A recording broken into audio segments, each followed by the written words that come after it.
Assalamualaikum warahmatullahi wabarakatuh. Bertemu kembali di Aceh Gallery, channel khusus sejarah Aceh dalam sejarah 1 menit.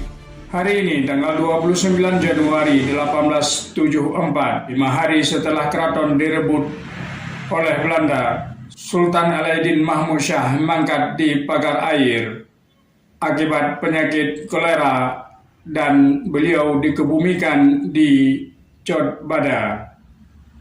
Sepeninggal mangkatnya Sultan, perjuangan terus dilanjutkan oleh pahlawan-pahlawan Aceh seperti Tuanku Imum Lempata, Tengku Hashim Bantamuda, dan lain sebagainya.